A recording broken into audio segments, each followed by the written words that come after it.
Shall we bow our heads and close our eyes as I pray? Omohle sibali thina. Ulungile kasilunganga nemvelo yethu kayilunganga.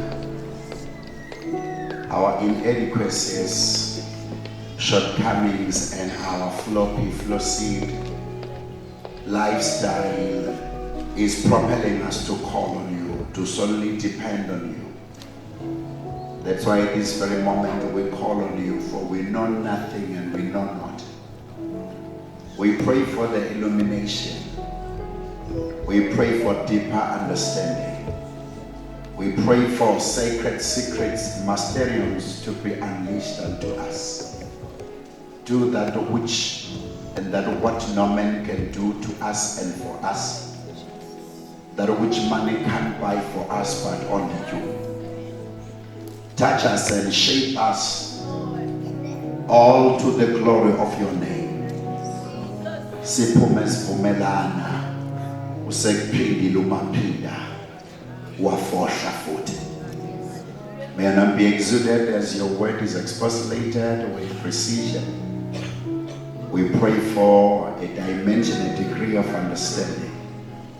Yenzela thina inceba wena nomusa waphakade. Through your ordained Son, Christ Jesus, indlu yonke ithi amen. Indlu yonke ithi amen. Bless the Lord. We want to thank God for a permit and a permission to bask in His presence.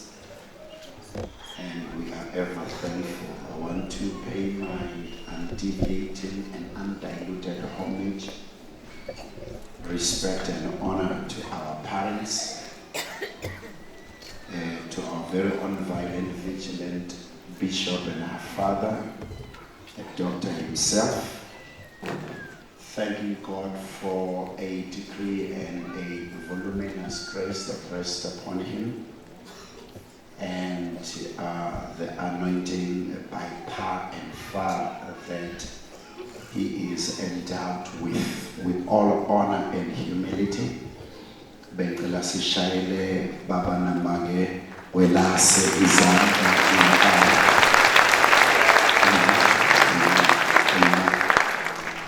We are ever thankful to have connected and met such a grace. Indeed, it is treasure in our midst. Celebingelela leadership yonke in their different portfolios, position which they resume. Ngenhlonipho yonke, omama, obaba, zintombi, zinsizwa, all the pastors present, both male and female pastors. It's an honor to have them come and to worship and serve the Lord with them.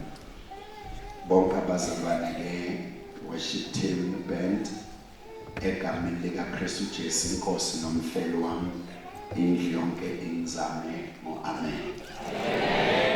We had a splendid time, so superlative and outstanding in serving and worshiping God. We are also edified, challenged. Siyabonga. Thanks for your fervent, honest and earnest prayers made. Ukuthi uNkulunkulu abe nathi kulama revivals. I feel more revived and I feel very fresh. He scheduled us from here. I must be in Durban. Thursday I must be in Middelburg. Friday I must be in Durban. Sunday I must be in Witbank. Emelo and Cape Town. Say Sunday. Ngiza baba kuti baba, unfortunately I did not fit you in the schedule. I answered the call of the Father. It's an honor to have an old man that you have fallen for. I just remember the first invitation. Apostle Jethro just said, Baba needs you, you must be there. I told him my schedule is a bizarre, but I don't care. I had to. When I fell in love with an old man, I told to Babu, I will take the instruction direct from the head office, because he's the leg office. Baba, we love you. You have our support. You have our backup. Amen. Amen. I want us to go to the Word of God. Kuningi engizokupha khona in a very short space of time.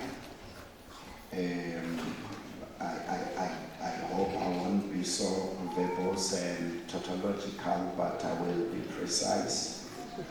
And as I embellish and extrapolate the concept. Ngifisa ukukhuluma bazalwane 7 keys to access and unlock the supernatural. Okay, about 7 abangakusiza ukutaste utap into the supernatural while you live in the natural. 7 passcodes, 7 passwords. Njengalokhu uhleli phansi une-phone ene-password. Le password ivikela abantu abangekho serious ukuthi bangathathi the classified info. So the best way you can leave the phone, but no one will have the information. Am I right? Noma abanye befihla imikhuba, kodwa uyifihlela ukuthi ingatholwa umuntu ongafuna ayithola ngithi. So God has passwords to his sacred secrets, to his treasures.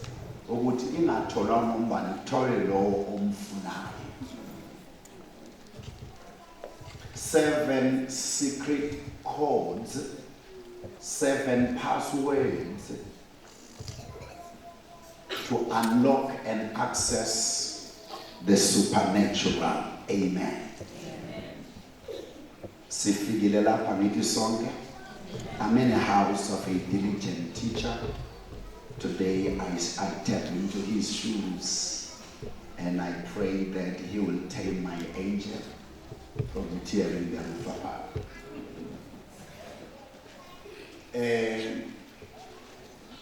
Number 1, it's worship.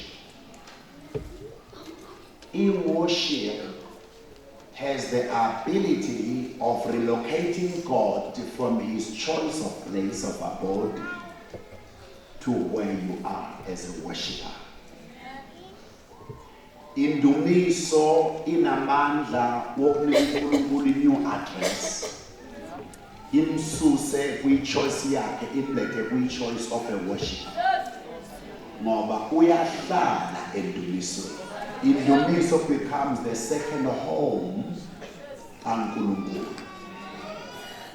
I'm trying to be steady as our Father.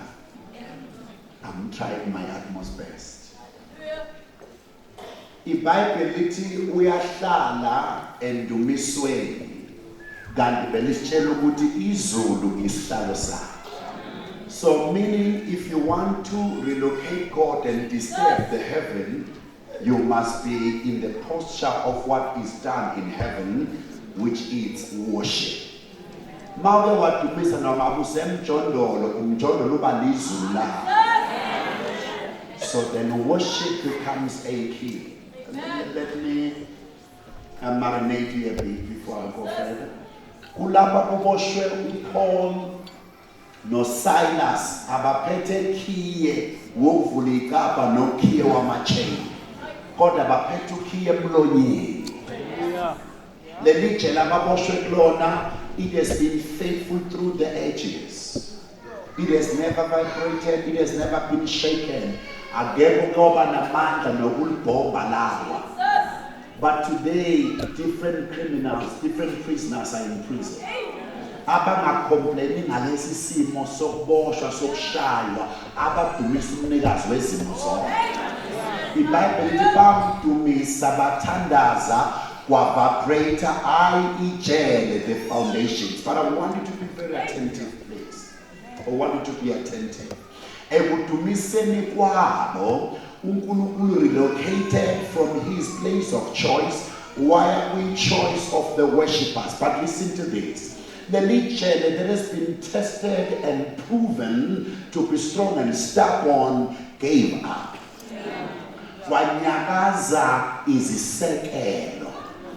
Zingabhonjwanga kukhona abantu ababili who are bleeding, who are atrociously, excruciatingly in pains, but the worshippers.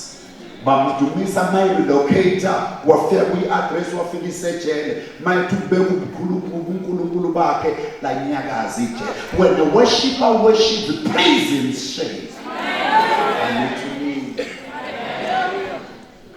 And the mighty shaky chair, the second thing that happened, iti Bhayibheli kwavuleka izikaba. Umphathi wokhiye is sleeping with the keys, but he didn't know there is a key in the mouth of the worshipper. But he bekwathelele namaspe keys kwavuleka ikaba. But this is what shocks me the most. Nama chains avele awa. Ngithi mina ukhiye wama-chains hleli kumginiziboshwa kodwa ukhiye wokuvula wokurelocate uNkulunkulu hleli ne-worshipper, and the worshipper is bleeding. The worshipper is bleeding. Alanga decide ukukhuluma nge-bleeding la decide ukumdumisa umnikazi wedumisa ozo-check i-worshipper walifika le-wrong environment wathi uyahlala kwanyakaza zonke into. Ngisatshela namanje, worship becomes the password. Wathi uyavuka umginiboshwa, my old man, wavuka ijele lonke livulekile. Is there a syndicate against me? Is there a wrong man? There is none. It's only him.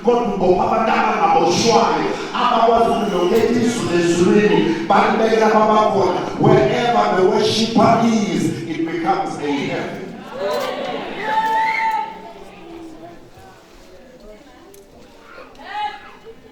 An example also you understand. AmaZulu inkosi asiworship singayiboni. Did you get that? Siyamlinda undabezitha umntwana avele bese umhlangano lomhlabathi ngoba evelile.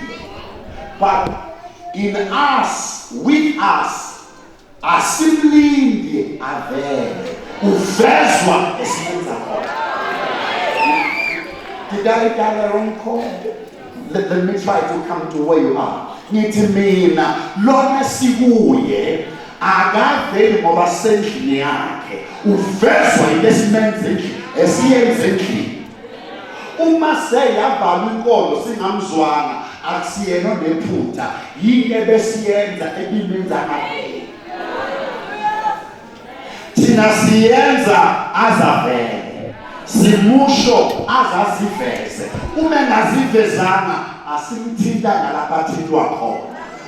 OwaMaZulu ushiwo ngoba evela, owasezulwini uvezwa ushiwo. What we say to him provokes him, kumenza aziveze engacelwanga. Uma inkonzo ibhorile wozibuza ngenzeni ngoba akazivezi ufuna ukuvezwa. Oyedwa nje kuma visitors ethu athi nje amen. Thank you. So worship has the propensity and dexterity yokumsusa kwi-choice yakhe izombeka kwi-choice yakho. Une-right yokukhipha uNkulunkulu ezulwini umdate umbeke lapho ohlala khona. umengazana afike kini nawo bazuye kuyo.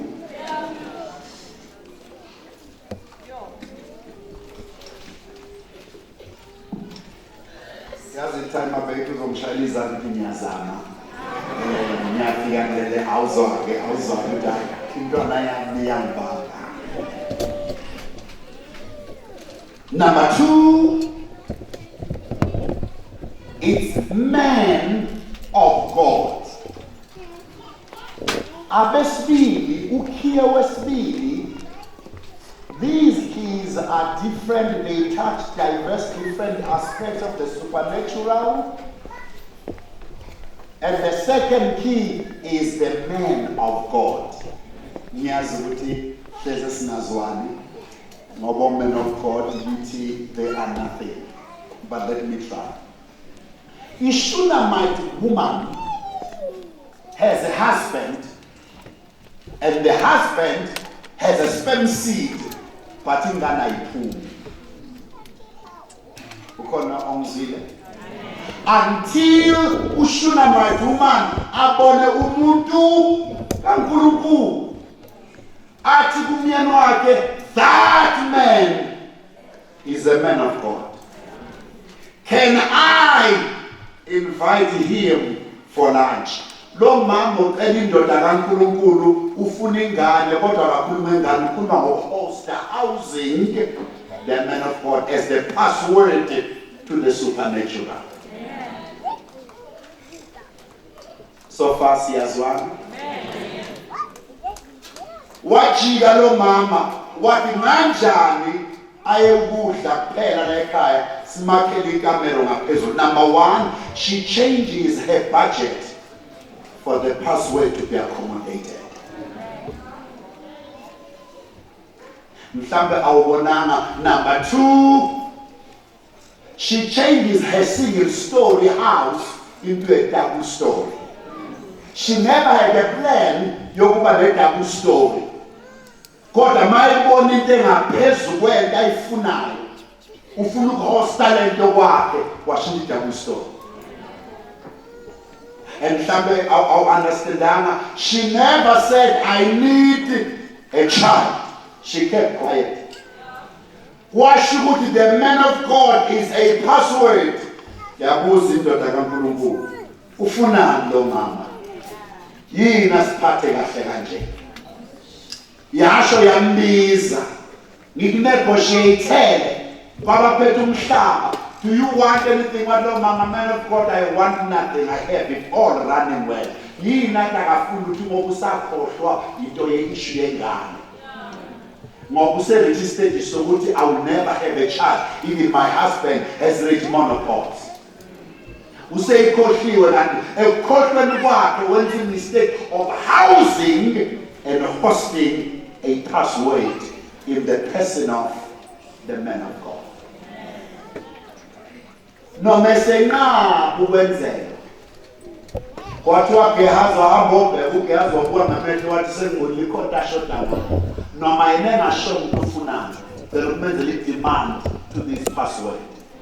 She has no child.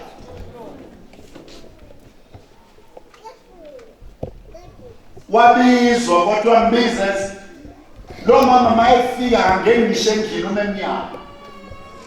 Ithi man of God, by this time next year uzowubetha umntwana. Waphendula umama wathi, man of God, do not lie to me.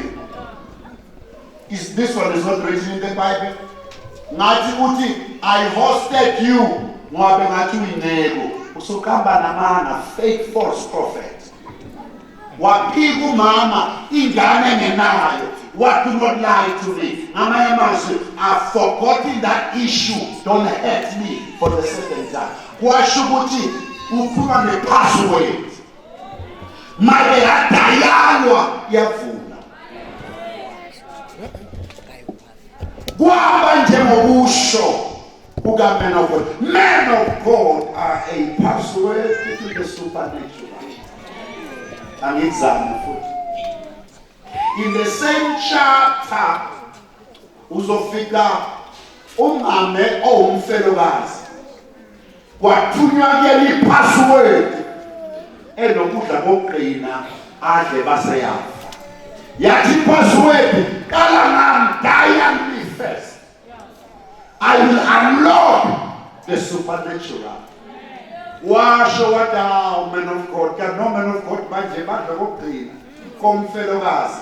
Usuke wabeka amazwi ukuthi ngidle bese ngiyafa ngathi man of God maye khona abanye ngabe yafiwa. Ngoba isephaswe. Man of God lento igama ipoisonous ngokuthi uzofa nengane akule mina qala sibona ngiyafa nini. Wamphekela wadla. Mayeke ukudla nje wayesesha man of God. Ushilo umthumileyo. Lapha endala khona there shall be no light anymore. Aphelanga sinkwa, aphelanga mafuta, aphelanga nkukhu ngoba uthinta icode which is the man of God. Angithi they must be worshipped, they must be honored as the pathway that God uses and man uses too. Mhlamba kwenzela kube lula. Number First Samuel kunomama lapha okuthiwa uHana useze wangena esithenjini husband wangena esithenjini ngoba abantwana akabatholi kwafunala the second option kanti ukhona man of God uyamdlula nje sonke ngenye imini ethi uzothandaza wahlangana no man of God. Man of God wamdisciplina ne-attitude nokumbono ubuso buswabile neyindebe ezinyakaza ngathi udakiwe. Waphendula umama haya mkhuzi man of God. Yajika man of God. Yathi hamba uNkulunkulu enze. Lamazwi athi hamba uNkulunkulu enze. Yadala ezulwini man of God. Wakhulela umuntu obengakhulela. Lalela kahle iBhayibheli lithi waze wathola 3 more children apha. U-Elkanah husband ubekhona behluleka bekhona kodwa bedinga the portion of this secret agent of God which is the man of God. Ukhona isithola-tholayo na. Further ukhona man of God la igama lakhe uMoses. uNkulunkulu mdubeka ibandla uthi ngiyaqeda ngalo uman of God wangena phakathi kwebandla wathi ufuna ukubulala bona bulala mina ngakubona wenza lento iBhayibheli and God repented from his evil intention. A man counseled God until God repented. Man of God wasukuma waba i-dying code waba i-secret code uNkulunkulu noNkulunkulu wazibona mangithatha yena ngizobe ngiqedile ngoqobo lwami wavikela igama lakhe by allowing the man of God to counsel him. Ifamily yakho shoda ngalowo muntu family yakho shoda umuntu who can counsel God at not in my family.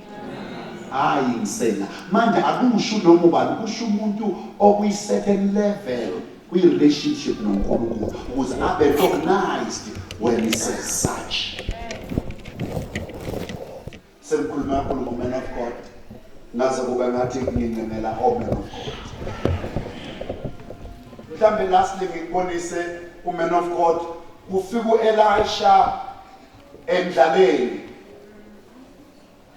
Akukho lapho uNkulunkulu atshela khona uElisha ukuthi hamba ufike uthi kwasho yena mhlamba ngale ngaye ethi there shall be no rain no dew. I thus says the Lord. Kusho man of God uNkulunkulu wenza. Okay, there are 2 types of prophets or servants of God. Kuna laba abalinda uNkulunkulu asho bese beyasho, kuna laba abalindwa uNkulunkulu basho bese yenza. We just missed that. Was I too fast? Well, I said akengizame lapha kuwekhetha and be slow. Ngithi kunezinhlobo ezimbili zabaprofeti or servants of God abalinda uNkulunkulu asho bese beyasho bathi usho uJehova thus says the Lord. Bese kuba khona labo abalinda uJehova ukuthi basho bese yena yenza. Le idabuza ukuba khona mvula uzukuba khona lutho isho uNkulunkulu engasho uNkulunkulu noma efuna ukunethisa imvula wahlonipha amazwi omuntu wakhe wabamba imvula ngezandla. What is ukunetha until I say so, hayi until God says so. kusho umuntu emhlabeni bese kwenza uNkulunkulu ezulwini. uNkulunkulu beshilo wathi uma nike nabopha emhlabeni nami ngiyabopha ezulwini. Wathi uma nike naqaqa emhlabeni nami ngiyaqaqa. Ngamazi it depends on what you say to do. Ngenkathi I'm waiting on God and God is also waiting on you.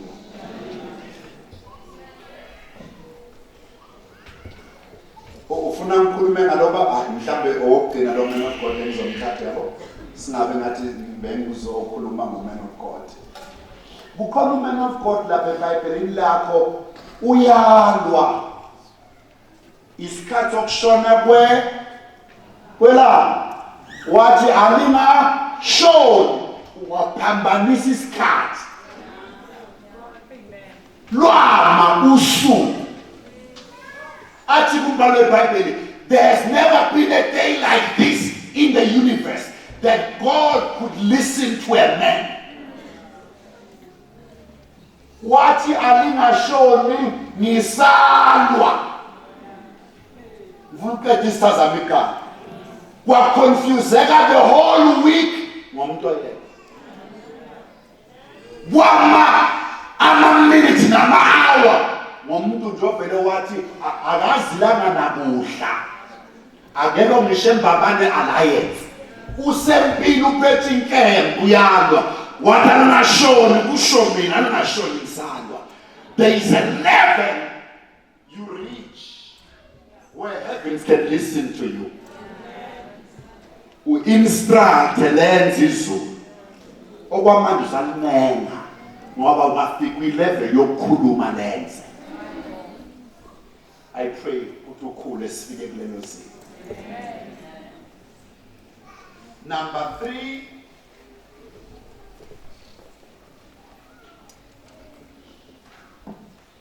it's sacrifice. Umnikelo. In sacrifice we talk of offering, we talk of oblation. But let me put it this way, sacrifice. It is in the book of Genesis. I perceive it must be the 8th chapter. After a severe, atrocious storm, mayephuma nje unawo emkhunjini yokala wayeva wabeka i-altar. Wenza umhlatshelo. Waluka umhlatshelo emhlabeni. Wafika ezulwini engathandazanga. Wezwakala uJehova ethi I hereby committing myself. I will never destroy the world ever again. What I'm making a covenant with you because your offering came to me. Wathi umnikelo wakho ube liphunga elimnandi wangenza ngakhuluma into engacelwanga engabuzwanga zona. Wasemnika isign. What this is my sign that I was pleased with your offering and I'm committed to what I said. Umalinethi izulu boli rainbow wokwazi to have remembered my covenant. Le rainbow ayiveli ngoba i-natural kwaba umuntu owenza umnikelo wakhaza izulu la display imbala emhlabeni lathi njalo uma ubona le mbala muntu wokwazi God has remembered. Magnet imvula ngenqalaza noma ngabe lingakanani uyiphi le rainbow has God forgotten or he has remembered. Ngoba kwasuka umuntu oyedwa wenza izulu lenze thembiso lingacelwanga. It was through an offering. Offering is a password. Mhlawumbe uzothi ngizocela offering after this I will not. But let me push my point further and let you understand. IBhayibheli lizokutshela ukuthi kwakulo Israel nenkosi nesesa kaMoab. Lithi iBhayibheli uMoab ebaleka ehlulwa kodwa inkosi yakaMoab angithi nikhona bazalwane yabamba ifirstborn yayo yanyukela nayo odongeni oluphakeme yayihlaba yayenza umhlatshelo nomnikelo bebuka abantu. Lithi iBhayibheli Israel wabeka izikhali wabaleka. Ngizophinda try to be steady as possible. uMoab uyahlulwa, uhlulwa uIsrael, kodwa inkosi yakaMoab mayibona ukuthi iyahluleka yajikela kwi-offering, ngathi ithi uNkulunkulu wabo ngiyamazi nge-offering. Yathatha i-firstborn, a prince, a king to be, yanyuka nayo odongeni yamhlaba yamenza umhlatshelo. Lithi iBhayibheli uIsrael ebona lokhu akaxoshwanga ngokwabeka ikhali wabaleka, engaxoshwa muntu exoshwa i-sacrifice. Uthi komnye obhalayo, and the God of Israel saw the sacrifice and joined his enemies. Uyazi nenza uNkulunkulu abone offering ehle ingoba unepicture yendodana eyihlaba endaweni ephakemeyo. Manje kwabaxoshwa ukuthi babone isacrifice yenziwe. Your enemies should be in terror ukuthi don't sacrifice. Ngabe abaxoshwa sebebaleka ngendlela ezisikhombisa ukuthi awu sacrifice your budget. Uthi ngizokhipha 10 rand ngidle 1000. Athi uNkulunkulu ngoba uyayidlela i-offering, be a key to yourself. Kanti ukunikeze mina ngabe mbajana enkemba, hayi ngoba ngicela imali yakho. I'm opening you up to some miracle. I'm opening you up to a miracle. As many are offering. Ngoba bengizokutshela Genesis chapter number 4. Amadoda amabili eya atsheliwe uKayini noAbela bazalwa from a fallen family.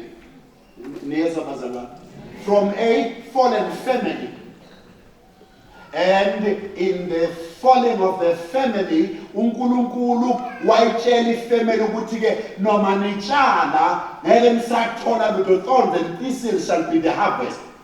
Nihlangane nendaba enjalo ukuthi manitshala anisathola nothola neva emhlabathini. Nihlangana naleyo verse bazalwana ngithi. Now laba bantu bazalwa baba ngama-farmers from the cursed ground. Ukuthi umhlabathi wabuqalekisiwe abayekanga ukutshala. Wathi uyatshala uKayini. I'm sorry, uAbela wavele kwamila, waqhubeka noKayini as a farmer, kwamultiply. Ithi iBhayibheli base bedecide ukuyokwenza sacrifice bengazange bayibona yenziwa. Why are they sacrificing? Bamangazwa ukuthi from the same cursed ground kuvela izinto bethu angeke ivele. Ngapha eSouth Africa khona iCollege of Trade, kwaba College of Education, nathi ifikile lapha eMbabane Alliance. Ngapha ngathi kule college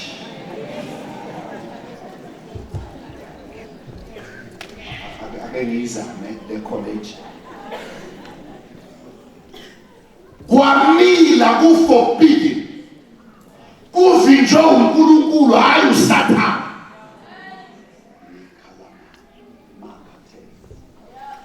Batshala betsheliwe ukuthi angeke ngithole lutho.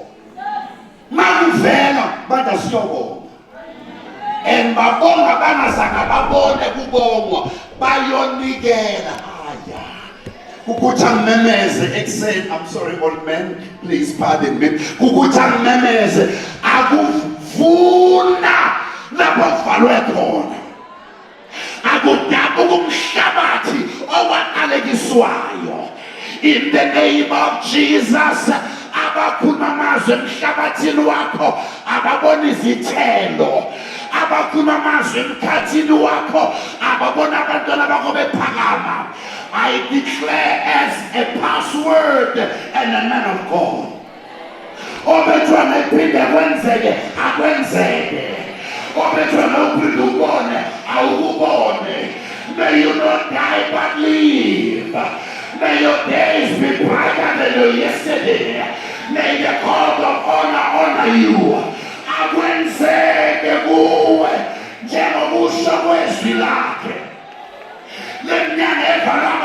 layo ayihlephuke ivuleke. Le nyanga evalwe abantu abathathayo ayihlephuke nomthathi babo. I declare and I decree in the name of Jesus, amandla ovuko awavuze nento zakho ezafa by mistake. Amandla resurrection awavuze into zakho ezabula ababulalaya. I pray in the name of Jesus, may he makes a way for you where there is no way. May he break every curse for your sake. May the generational curses be suspended by the power of the name of Jesus and by the blood of Jesus.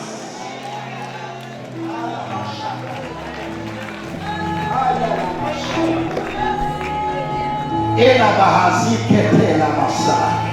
Yeketa bahasa. Umhlabathi ophethe amazwi kaNkulunkulu athe ngesamila lutho kwakudluka amazwi kaNkulunkulu. Umhlabathi wazala noma ngabe ubalo okhuluma against you, noma ngabe ubalo izigama lakho, noma ngabe ubalo ophephethayo. In the place of God I declare, may you rise higher. May you shine brighter. May you conquer and subjugate. May you overcome. May you rise in glory. Ngishabazukulu bakho. Ngishabantwana babantwana bakho. To the fourth generation I declare. Njengoba umhlaba wazala kuthiwa ngekuzale. Ngisho njalo nakuwe. Let there be a multiplication. Let there be a strong, stubborn, staunch multiplication. Aga multiply you, Jehovah. Abashekayo bajabe.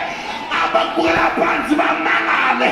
Aga phakamisu Jehovah. Just like the horn of a unicorn, may God raise and lift you up. Akatshela amafutha ekhanda lakho besindebe yakho iyadidima lezi zibusiso. Akatshela amafutha ekhanda endabahlaselayo basheshele emuva. I pray lokukhula ongameva ongamabhadi abekele wena awashabalale. I abolish them by the blood of Jesus. I destroy them by the name of Jesus. No more bad luck, no more misfortune, no more bad luck, no more misfortune. You are rising higher. And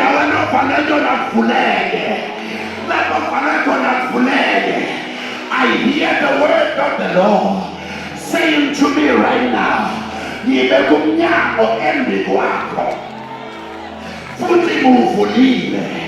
no one will shut it, no one will close it, for thus says the Lord, may the doors be open, the doors of influence, the doors of power, the doors of glory, the doors of honor. Bless the name of Jesus.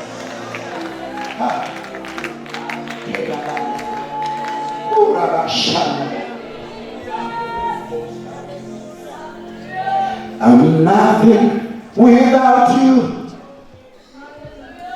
Without you, Hamabashata.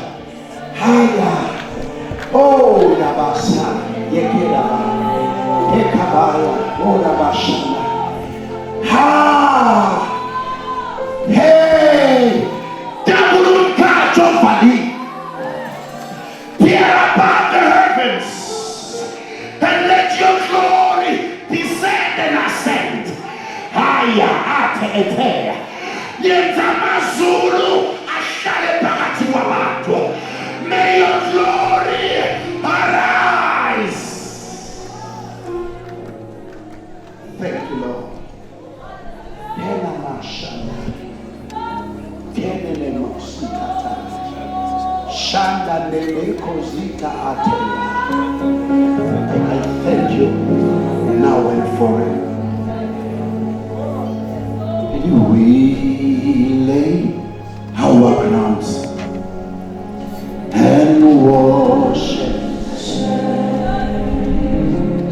One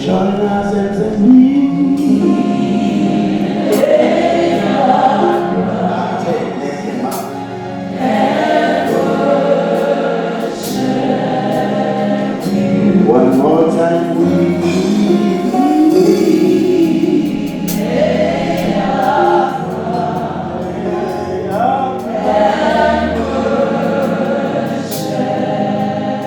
for the last time we say we lay and worship.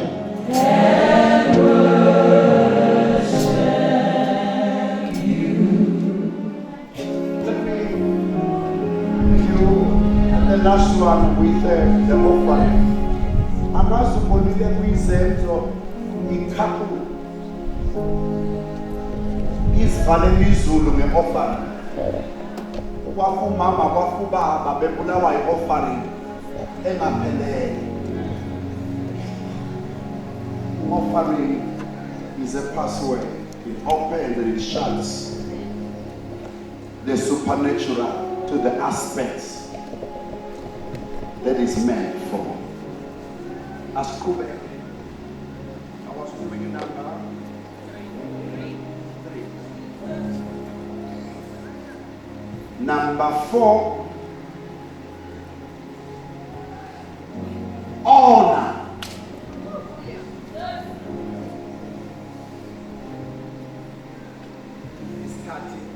Some sikona kutanginaso, sikona kodwa sengifisasivana.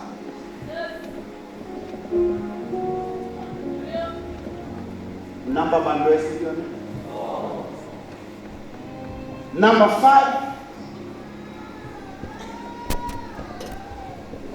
Number 4 is honor, right? Number 5 is servanthood.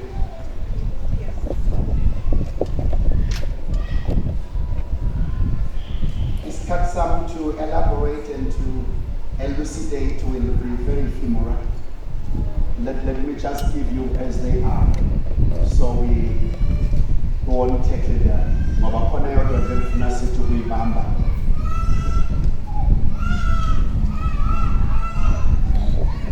Number 6, humility.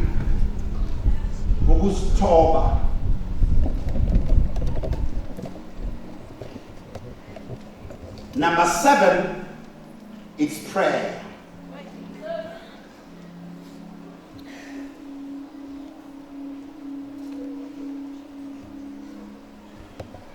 I have only 10 minutes to throw you to the wings of prayer as the password to manipulate the supernatural.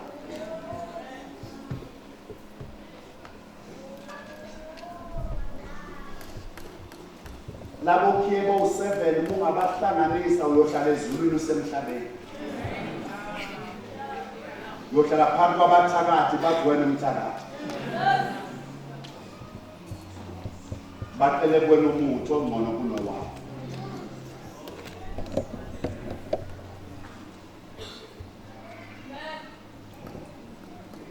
Then if prayer is a password, then what is prayer? Prayer is a spiritual missile that is capable of destroying your enemies until they are seen no more. When it is done, it works. When it's undone, prayer is a spiritual missile that is ready to explode if you can only set it, time it, release it.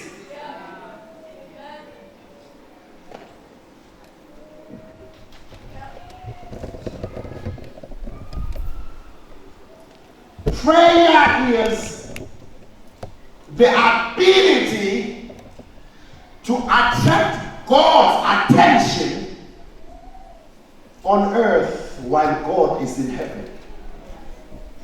Umtandazo amandla umayibut magnet wokususa izulu ezulwini lizohlala kuwe kodwa usemhlabeni umnikazi wala besezulwini.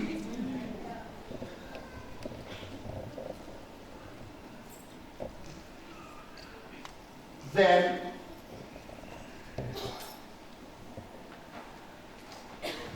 there are then 3 ways in which God answers prayer.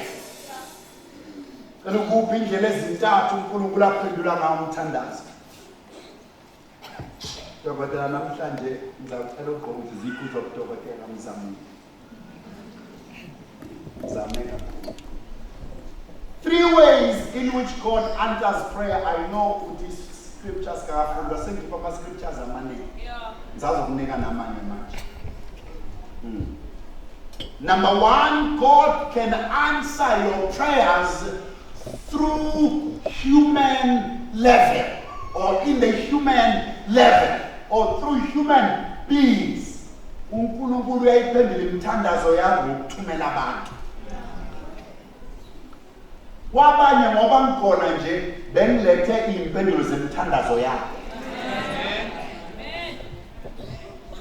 Imbabane Alliance had to pay for me to be here to be an answer of your prayers. But can I tell you, ngoba uhlela lapha nje uyimpendulo kumuntu othile obethandaza ukuthi you've been disobedient.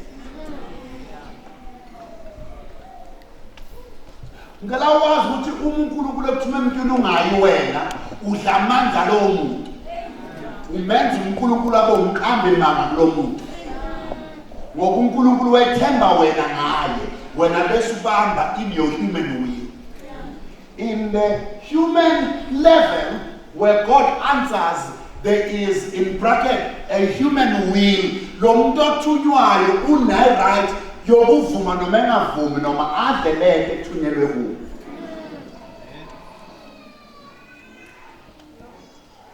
Asizameke ngoba uthi ivesa siyakalufunda. uJesu ku chapter 22 kaLuke ku verse number 42 uthandaza umthandazo wodwa kodwa onezinto ezimbili. Uthi le cup ayidlule ngaphuzi kuyo, athi not my will but your will. Chuthi will yakhe ithi akangaphuzi, kodwa iwill yakhe ithi akaphuze. Kwi-will yakhe we won't be saved, kwi-will kaNkulunkulu we will be saved. So uma engaphuzanga thina siyothi uNkulunkulu akasithande kanti usithandile wanikeza uJesu iwill. uJesu wathi kubuhlungu ukuphuza ngisaphuza safa sonke. Kodwa uzophenduka ethi not my will your will. uNkulunkulu wathi will yami ithi phuza basile. Waphuza kwalimana yena kwasinde thina sonke. God does answer human beings or prayers through human ability and human will. Aya. Umprofeti kuphela ukudla in the book kuphela amanzi namagwababa lapha landa khona inyama ebusha ivaliwe. Wathi ngithumela owesifazane ngimtshela ukuthi akondle. Mayefika umprofeti owesifazane ofika wathi I have nothing. Kodwa uNkulunkulu uthe ngimtshela ukuthi abenjani akondle. Futhi owesifazane akamzwanga uNkulunkulu ejodla umprofeti. So this umprofeti uNkulunkulu akamtshela umprofeti ubeyohamba ethi ngendlini wrong kanti endlini right lo muntu ona endlini ongezwanga.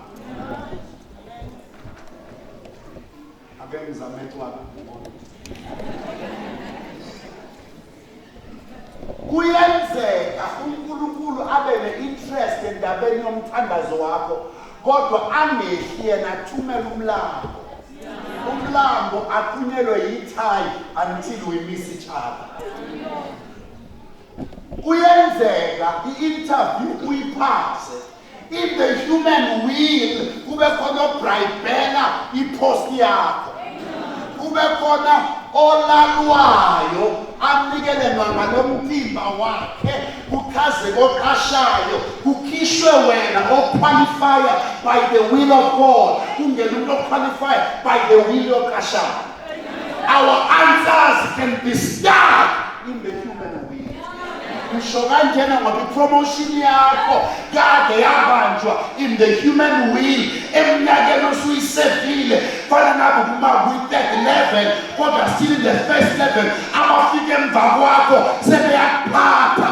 It is not the will of God. It is not because God hates you, neither failed to answer your prayer. He answered your prayer through your ignorant, envious boss.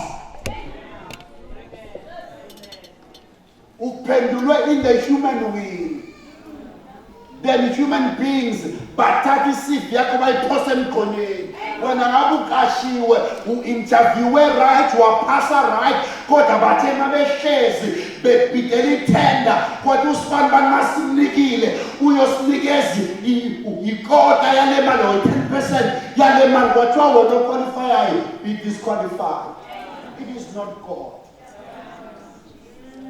It is in the human will. Nithi ngabe approviwe khona umuntu obamba isignature.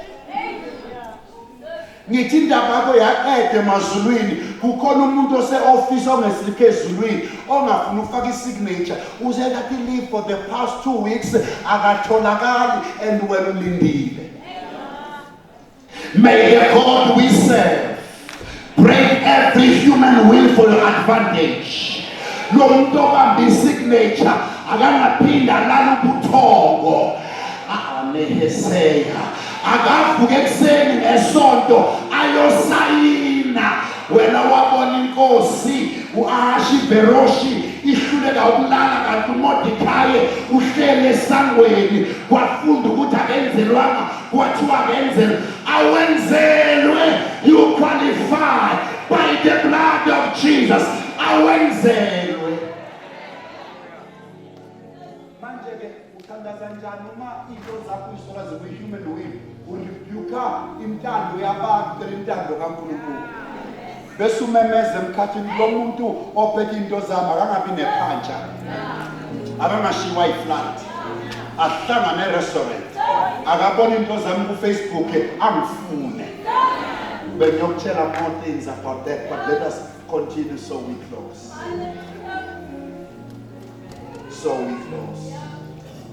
It is in the human way.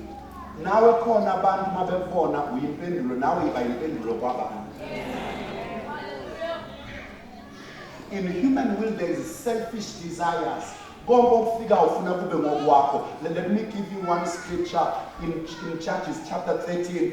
Kwehla uNkulunkulu ezulwini nizwile bazalwane kufika ingelosi emzini kaManowa unkosikazi kaManowa akakhulelwa uBaren nizwile bazana ngithi lo nkosikazi mayengakhulelwa kufika ingelosi izosho khona ingane ezozalwa la ekhaya izoba umnaziri kodwa ubaba la ekhaya akekho. Lo mama entertained the visitor wathola umlayezo wefamily yonke kwasho ukuthi ubaba la ekhaya is a different man of God. Wathi mayetshelwa ngevisitor wangena emthandazweni wathi uNkulunkulu mawuthumela abantu kwami ngingekho baphinde babuyise. Angazi nemizulelo baba akaneliswanga imessage ethelwakala kumama wathi ake ngiyobuza lo uNkulunkulu ofike kuwena ngekho. Nkosi, did you send anyone in my house without me? It's okay. Phinde umthume futhi. Kwafanele ingelosi yaphinde yathunywa for the second time ngokuyanqena ama-hearsays. Akafani nawe othi makuthiwe ukuthi kunjani kodwa ungabuzana. Mayifika le ngelosi bambani bazalwane when God answered his prayer he was not in the house again. Le ngelosi yafikela kumama for the second time. Lo mama une right yokugcina ingelosi futhi aphinde atshele baba ngitshela usefike kwesibili lo muntu. Kodwa in the human will lo mama watshela ingelosi mlinde. Msayobiza umuntu engimuzwe ethandaza ekudinga. Lo mama une right yokutaste i-second visitation. But she realized it's not mine, it's my husband's. Une right yokufakaza athi ubaba wami usimisishe twice. Mina sengithole twice. What is not for me? Maana ngilinde ngelosi. Ngilethe umuntu odlulwa isizini. Ngimbuyisele kuyisizini. Yayolanda ubaba umisa isizini ethandazini. Aya. mayefika ubaba ufika ingelosi ayibanje lo mama ba-interact ngabe ayitholanga ukube iwili yomama ithe niyeke umlando ukuze ahlaliswa nawe njalo. Inkinga yethu, we are married to some people who are selfish even in their marriage, who don't see your opportunities, who sees you as an opponent, who can't recommend you for anything.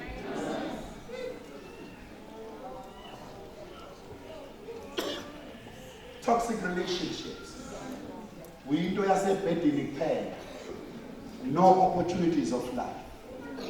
Mayekushiya send somebody else. The painful thing ever in life is to love someone who loves someone else, and they have no one to love you.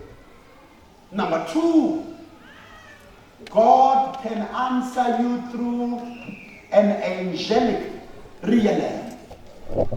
uNkulunkulu uthandaze angathumeli umuntu ngoba abantu bazi into zabantu, bavela athumela ingelosi. It is in the book of Acts chapter 12.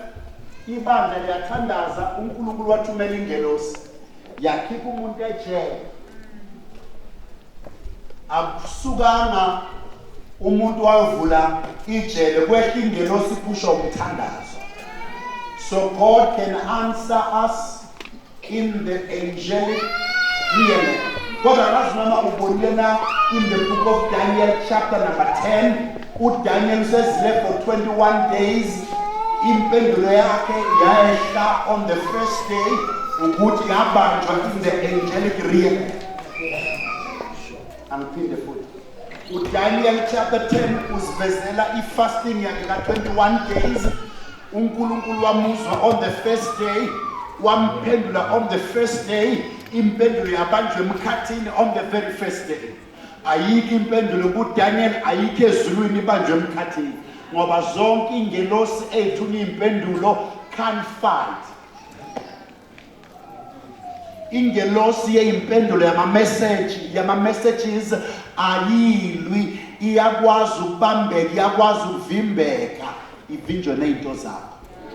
Until Daniel continued vociferously interceding, until uNkulunkulu athumela ingelosi enkulu yempi izolwela ingelosi ephethe umlayezo kaDaniel. Iyakhaza ithi ngabanjwa on the first day emkhathini aya angazi ubani ongizwayo okade thandaza wezwakala long time ago waphendulwa in the angelic realms, and ingelosi yakho yabanjwa wagive up emthandazweni isabanjwe nangoku. Into ekhulu ingelosi yemessage umthandazo ongapheliyo.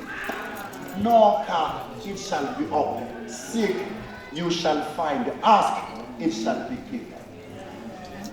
We are praying. We are praying. Ujesu, I perceive and believe it must be Luke 23. Uyathandaza eGetsemane. Wathunyela ingelosi yazomqinisa. God can answer you. Ujesu is the Son of God. uNkulunkulu is obligated to work as oqinisa ingane yakhe. Wavela uNkulunkulu wahlala wathumela ingelosi. Ithi iBhayibheli and the angels strengthened him. You can be answered by God through the angelic realm. I'm done. But also God can answer you supernaturally. Ngokuthi kuba uyena intervener angathumeli umuntu angathumeli ingelosi ezobanjwa kwehlelo. Kuke wathi lapha kuDaniel chapter 2 3 uzofika oShadrach noMeshach from chapter 1 bekhethwa uzobafika bengena enkingeni bengafuna ukuguqa bebaselwa umlilo. Ngenkathi bebasela umlilo wavele kwehla bengizothi ingelosi. Kodwa into engenza ngingavuma ukuthi ingelosi ngoba uNebuchadnezzar mayembheka uthi he looks like the son of God. uNebuchadnezzar akaye esontweni, and the Son of God is not born yet.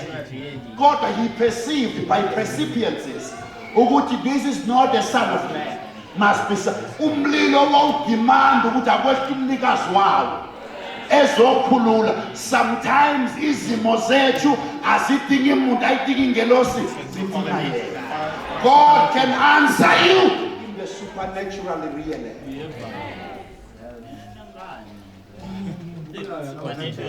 Uma ngiba nengozi yemoto ngo-2012, 31st December in Ladysmith, my son is driving. Ngikhumule i-safety belt, ngithi let me check my notes because I'm addressing also my business and some leadership. Say this before ngiyoshumayela eThekwini.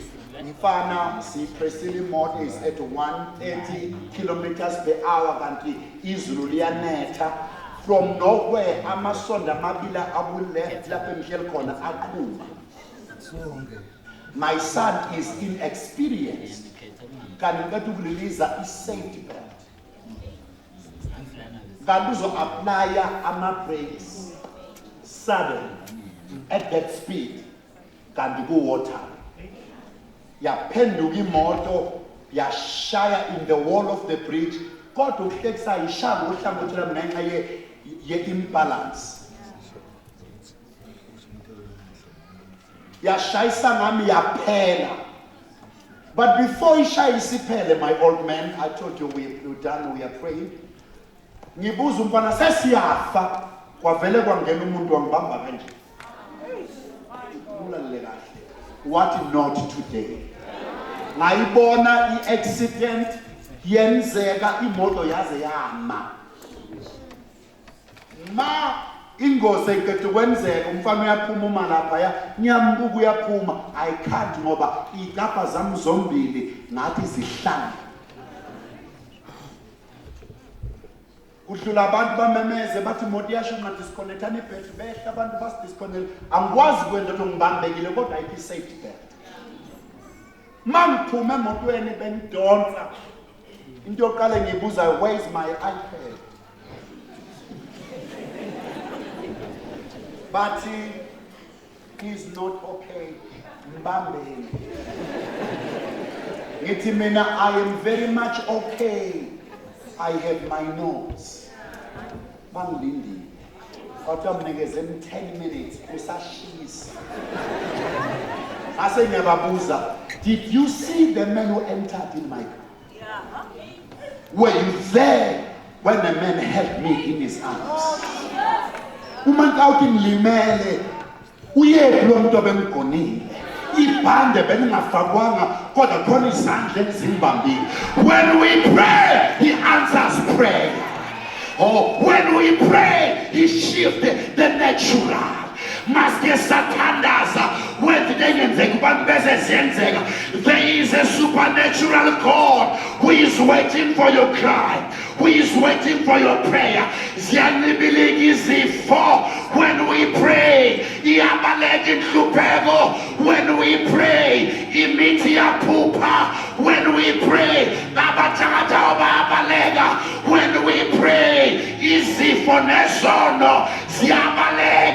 it's time for the church to rise in prayer.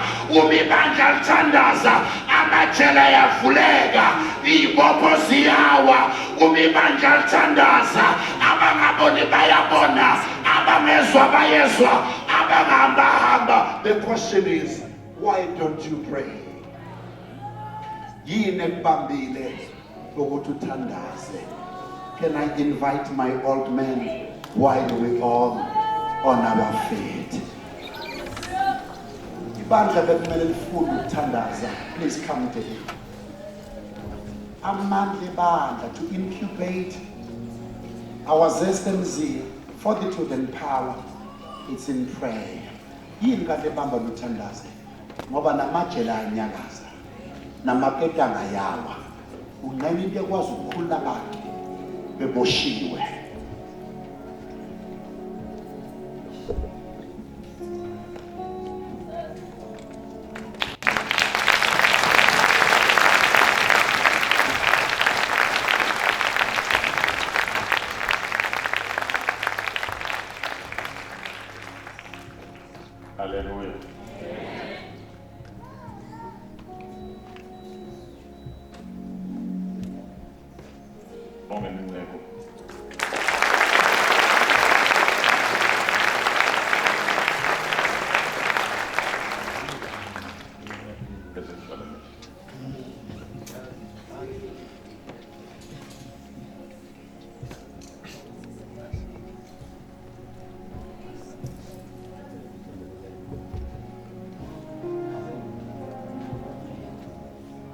awubabanjwa ngumuntu,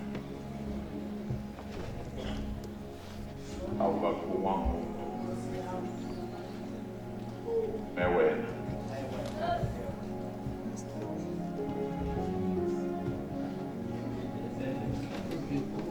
Bambe wena.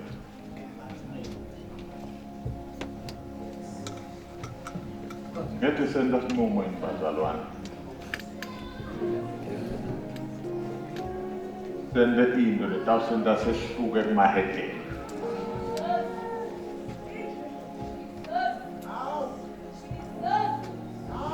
Singakhali njengoba emahedeni akhala. Kodwa kwethu kwehluka.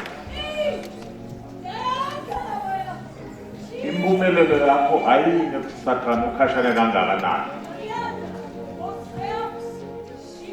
Iya ngalokuthi uhamba nabantu.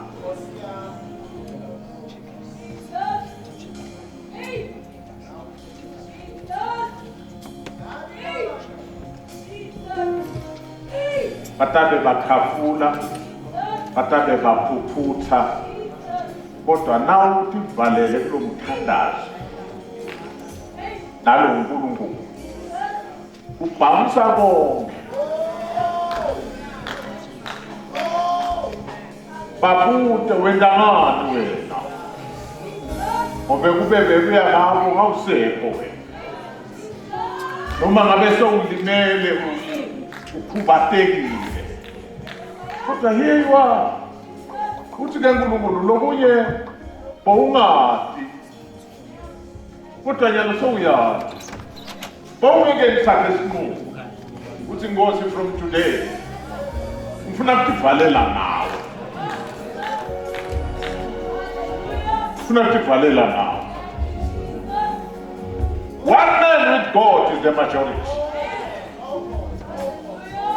Ngifuna ukuvalela nawe, ngifuna ukuvalela nawe, ngifuna ukuvalela nawe.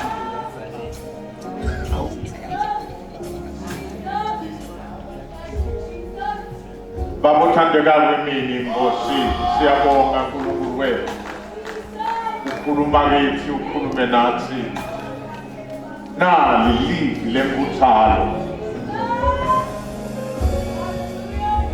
livi leliletha lwazi, livi leliletha inkumbuto.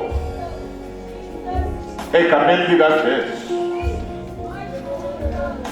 sesivile Nkosi, sesikhunjutiwe Baba, sakhonjwa ngebumbhalo, kude lohleki nawe lothi khanze Nkosi vulnerable, wonke lothi valele nawe in the midst of all challenges. Uvele angqo kusho livila uNkulunkulu engakithi mbalo kamelana nathi. Yena noma ibhodlanga ingozana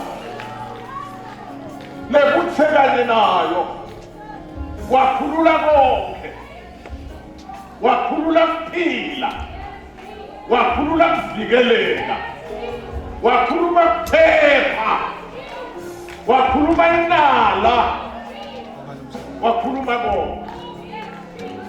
Babe siyemukela nasemini egameni likaJesu,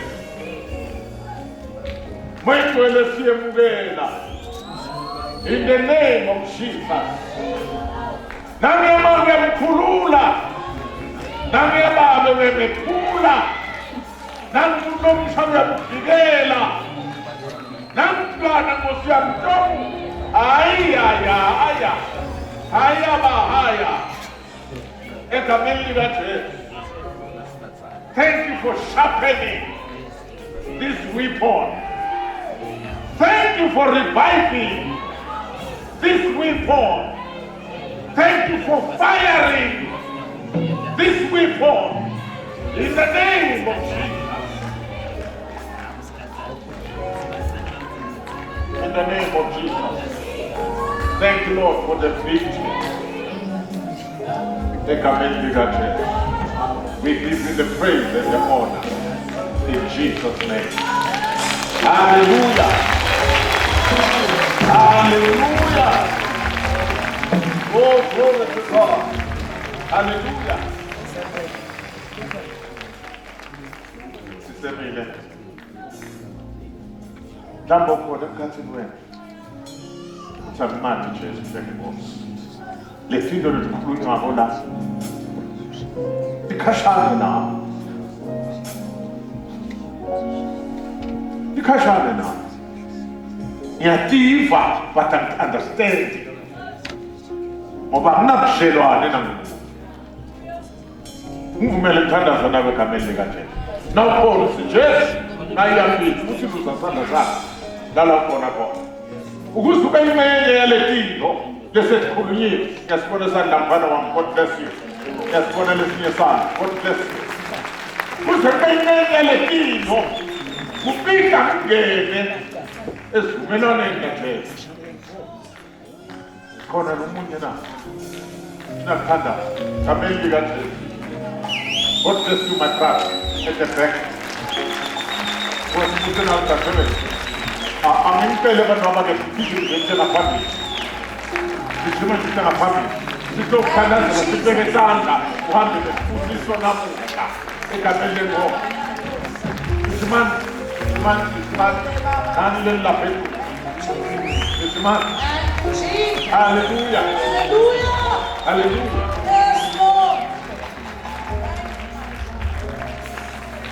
Mhlawumbe ungasiphakamsisana kodwa yeva sayingiyasala nami ngifuna ukumanyanisana noNkulunkulu kuze le tinto lesitibekwe la tibe ingxenye yakho nawo.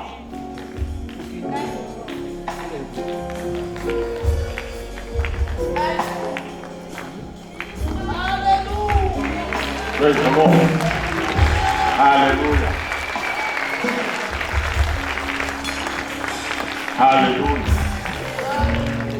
Thank you. Congratulations. Congratulations. Hallelujah. Tell them from the stand and then you want the Kurmenanga Makam and Banda Lindegale. Tadini Gosiches. The Tagu. The Fuma. Emlo. All along a city. Uthi wena wafa wavuka uyaphila namhla